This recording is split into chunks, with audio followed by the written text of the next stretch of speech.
네, 서울 강서갑 국회의원 강선우입니다. 지난주 국정감사에서 윤석열 정부의 건강보험 지속가능성 제고 방안에 따라서 실시했던 그 초음파 MRI 전문심사 결과 99% 이상이 급여 기준에 적합했다라는 내용을 지적을 한 바가 있습니다. 그런데 본 위원 질의에 대해서 모 여당 의원이 평가하고 지적을 했습니다. 해당 여당 의원은 지속적으로 야당 의원들의 질의 이후 본인의 질의 시간에 야당 의원 질의를 폄하하는 부분에 대해서 깊은 유감을 표합니다. 이런 게 한두 번이 아니거든요. 해당 여당 의원은 지난주 본위원회 전문심사 관련 질의에 대해서 의학적 필요와는 별개다라는 취지로 말씀을 하셨는데 이 급여 기준이라는 것 자체가 의학적 필요를 고려해서 설계를 한 겁니다. 문재인의 급여 기준은 의학적 필요도 없이 설계했고 윤석열의 급여 기준은 의학적 필요를 고려해서 설계한 게 아니라는 말씀 드립니다. 그리고 그 의학적 필요를 고려해서 설계된 급여 기준을 가지고 전문 심사를 하겠다고 한 것은 윤석열 정부입니다. 윤석열 정부가 건강보험 지속가능성 제고 방안을 발표를 하면서 전문 심사 강화하겠다고 했고 그리고 거기에 따라서 실시한 결과예요. 그러니까 본인이 기대했던 것과 다른 결과가 나왔다고 해서 이게 문제가 있는 게 아니다라는 말씀도 드리고요. 그리고 그래도 이게 청 문제다라고 생각을 하시면 본 위원 질의에 따지지 마시고 윤석열 정부에 따지라는 말씀 드립니다. 국정감사는 정부를 대상으로 하는 것이지 동료 위원 대상으로 하는 것이 아니라는 점 다시 한번 말씀드립니다. 여당 위원께서 무분별하게 과소비되는 부분을 줄여서 희귀 질환에 대한 치료 접근성을 높여야 한다고도 하셨는데 200% 동의합니다. 그러면 이 무분별하게 과소비되는 부분이 얼마냐는 거죠. 보건복지부 장관한테도 질의했지만 다시 묻겠습니다. 이사장님. 네. 지난해 감사원에서 초음파 MRI 중 1,606억 원이 건보 재정 낭비 의심 사례라고 했는데 그죠? 이 중에서 얼마가 실제 낭비된 건지 파악하고 있습니까? 이 부분은 그 심사평가원에서 그 기준에 의해서 나온 숫자라서 저는 자세히 알지 못하는 부분입니다. 원장님, 심평원 파악하고 있습니까? 실제 넘버 갖고 있으세요? 당연히 없을 거예요. 예, 당연히 없습니다. 그런데 그러면서 액수가 늘었다. 건수가 증가했다는 이유로 국민들을 건보재정 누수범 취급하고 있습니다. 그러지 말라는 거예요. 정확히 분석해서 데이터 내놓고 넘버 내놓으라는 거예요. 그래서 그 데이터와 넘버를 기반으로 해서 과잉 진료를 막으라는 거예요. 분석도 안 해놓고 숫자도 없으면서 그동안 형편이 어려워서 엄두도 못 내고 있던 국민들께서 검진 받아서 이렇게 건수가 증가한 거를 갖다가 윤석열 정부에게는 이게 이렇게까지 못 견딜 일입니까? 그리고 맨날 말로만 희귀질환 지원하겠다고 하고 있어요. 윤석열 정부가. 그런데 정작 희귀질환 지원 예산 대폭 삭감합니다. 존경하는 김영주 의원님 지적하셨지만 윤석열 정부는 희귀질환자 지원 사업 예산 31%, 134억 원을 삭감했습니다. 당초 질병청이 10% 증액을 해서 472억 원을 요구를 해요. 근데 되려 삭감합니다. 윤석열 정부는 해당 사업 예산을 국비에서 건보 재정으로 전환하는 것을 전제로 한 예산 축소라고 변명을 했거든요. 이사장님, 네. 이에 동의하거나 논의한 바 있으세요? 그 부분은 동의하거나 논의한 바 있으시냐고요? 아마 사후에 논의를 한 아니요, 사후에 논의할 계획을 여쭙는 게 아니고요. 과거를 지금 묻고 있잖아요. 동의하거나 논의한 바 있었냐고요? 사전 논의는 없었던 걸로 알고 없었죠. 있습니다. 건보공단 그럴 계획 없을 뿐만 아니라 이게 계획대로 된다고 해도 적용은 25년부터 가능합니다. 즉 내년에는 무조건 국비 예산이 필요하다는 거예요. 그런 걸 다 알면서도 윤석열 정부 예상 삭감한 거거든요. 이게 약자 복지입니까? 그리고 문재인 케어 때문에 지금 건보재정 파탄 났다고 계속 주장하잖아요. 국민들한테는 그러니까 초음파 MRI 촬영하지 말라고 하면서 그러면 국비 사업으로 기존에 진행되던 사업을 문재인 케어 때문에 재정 파탄 난 건보 재정으로 떠넘기라는 거예요. 지금 이게 말이 앞뒤가 맞습니까? 희귀질환 지원 안 된 게 문재인 케어 탓입니까? 희귀질환 지원 예산 134억 원 삭감하고 3분의 1 토막 낸 게 문재인 대통령이 했습니까? 정권 잡은 지 1년 6개월이라는 말씀 다시 한번 드립니다.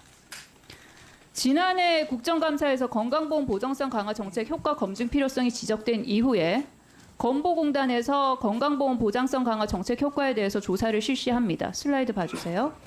공단이 제출한 자료입니다. 뇌혈관 MRI 급여 확대에 따른 효과 검토 자료에 따르면 급여 확대 전 그리고 급여 확대 후를 비교를 해보면 뇌혈관 MRI 촬영 환자 수가 증가를 해요. 근데 눈에 띄는 점은 이게 확대를 하고 난 이후, 급여 확대를 하고 난 이후에 뇌졸중의 조기 발견 비율이 증가를 한다는 거예요. 해당 보고서는 급여 기준 변경에 따라서 급여 확대 이전, 그리고 급여 확대를 한 1기, 그리고 급여 확대 2기, 18개월씩 3개 기간으로 나눠가지고 신규 진단 환자 발견 시점이 언제냐를 따져봤습니다. 그랬더니 확대를 하기 이전에는 뇌질환이 의심이 좀 되는데 그래서 MRI 검사를 하더라도 중증 뇌질환으로 진단되는 환자한테만 건강보험을 적용을 해줬었거든요. 그런데 급여 확대 1기, 2기에는 뇌질환이 있거나 이 뇌질환을 의심할 만한 두통, 어지럼증으로 신경학적 검사를 실시한 경우까지도 건강보험 적용 범위를 넓힙니다. 그래서 세분화를 해서 의학적 필요성에 따라 급여 기준을 개선을 합니다. 급여 확대 전, 후 1기, 후 2기, 조기 발견율을 보시면요. 17.2%, 28.4%, 27.2%로 전후를 비교를 해보시면 이 조기 발견율이 10% 정도 상승을 합니다. 환자 숫자로 따지면 급여 확대 전 22,206명에서 급여 확대 후 1기, 2기 각각 46,527명, 44,022명 등으로 2배 이상 증가를 하죠. 급여 확대 전과 비교해서 같은 기간 최소한 이 말은 뭐냐면 같은 기간에 최소한 22,000여 명이 뇌졸중 환자를 조기 발견했다는 거예요. 급여 확대가 되면서. 보장성 강화 시행으로 초음파 네, 1분 주세요. MRI 검사 비용 부담 문턱 낮아지면서 취약 계층 등 의료 이용에 대한 접근성이 향상이 되고 그리고 조기에 질환을 진단함으로써 중증 진행을 예방하고 의료비 부담도 더 줄일 수 있다는 점이 확인이 된 거거든요. 그러면은 추가적인 연구를 통해서 건강보험 보장성 강화 정책이 국민 건강과 건강보험 재정 각각에 미친 효과를 정말로 과학적으로 검증을 해야 한다고 생각을 합니다. 동의하시는지 여부 그리고 향후 계획 말씀해 주십시오. 예, 짧게 말씀드리겠습니다. 그 자료가 나가서 나중에 제가 이제 자료를 검토를 했는데 그 부분은 추가 연구가 많이 돼야 될 사실은 그런 부분입니다. 자세한 말씀은 나중에 시간이 되면 말씀드리도록 하겠습니다. 우선 거기 나와 있는 그 일시적 허혈 상태라는 TIA가 그게 조기 발견이라는 개념하고는 사실 임상적으로는 다른데 저희 연구원에서 의사가 없다 보니까 좀 개념을 좀 잘못 잡았던 부분 좀 양해 말씀드리고요. 이 부분은 앞으로 추가로도 연구를 하겠고 조기 발견 어떤 병이든 조기 발견이 중요합니다. 그러나 그 조기 발견에서 뇌졸중까지 이어지는 시간은 1, 2년 가지고 절대 되지 않는다는 거 아실 겁니다. 5년, 10년 동안의 장기에 걸쳐서 과연 그 환자들을 검사를 통해서 예방할 수 있었느냐라는 것은 자료로 나오고 있는 것이고요. 실제로 지금 전후를 비교를 해보면 병이 그렇게 많이 증가한 건 아닙니다. 근데 마치 지금 검사를 보면은 굉장히 많은 병이 더 많이 발견된 것 같이 나오지만 그것은 어디까지나 검사를 했던 급여로 들어갔던 부분에 대한 거고 비급여나 그동안 우리가 갖고 있는 빅데이터를 이용한 통계를 보면은 병 자체가 의미 있게 그렇게 2배씩 증가한 것은 아니다. 그런 말씀 드리겠습니다. 자료 관련된 겁니다. 예, 알겠습니다.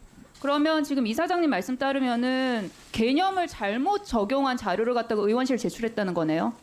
개념 잘못된 자료를 바탕으로 국정감사하라고? 그죠? 그날 자료를 굉장히 급하게 요청을 하셔서 제가 자료를 좀 보완할 것을 지시를 했는데도 불구하고 자료가 그 상태로 금요일 날 밤에 늦게 나갈 수밖에 없었다는 점 말씀. 위원장님 이게 말이 됩니까? 개념 잘못 적용된 자료를 갖다가 의원실에 제출해놓고 의원실이 급하게 제출하라 그래가지고 잘못된 자료를 제출했다는 게 이게 지금 말이 됩니까, 위원장님? 지금 무슨 말씀하시는 거예요? 자, 예, 그 자료에 대해서 이거 역시 오늘 오후 국감 전까지 보완해서 자료 제출을 해주시기 바랍니다. 가능한가요? 가능하지 않으면 얘기를 해주세요. 그 지금 이렇게 짧게 분석할 수 있는 자료가 아닙니다. 그래서 저희가 시간을 충분히 들여서 누구든지 봐서 납득할 만한 그 자료를 내도록 하겠습니다. 이게 한두 달로 끝나는 자료가 아닙니다. 정기석 이사장님 그 태도가 지금 그 제대로 된 자료도 제출 안 하면서 이게 웃고 막 넘어갈 일이에요? 그렇게 제가 이 자료를 나가는 자료를 보면서 이 자료는 해석에 문제가 있다라고 말씀을 했습니다. 그럼에도 불구하고 아니 그러니까 해석에 문제가 있는 자료를 왜 제출을 하냐 국장감. 자료를 제출을 상당히 강요를 받았기 때문에 할 수밖에 없었습니다. 아니 잠깐만 이거 지금 잠시요. 이 상태로는 이런 상태 그러니까 이런 상태의 태도면 국정감사 지금 중지하고 좀 협의를 좀 해야 될 것 같습니다.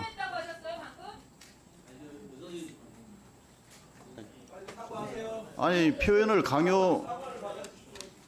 자 보세요. 국정감사 부분은 국회법에 따라서 우리가 이 재판에 영향을 미치거나 아니면 국가 기밀과 관련된 사안이 아니면 주게 돼 있는 겁니다. 근데 그걸 의원실에 요청했다고 그걸 강요라고 얘기하는 게 그게 제대로 된 태도고 정신입니까 이게? 제가 수정하겠습니다. 예, 꼭 제출하라고 사과하겠습니다. 네, 사과하겠습니다.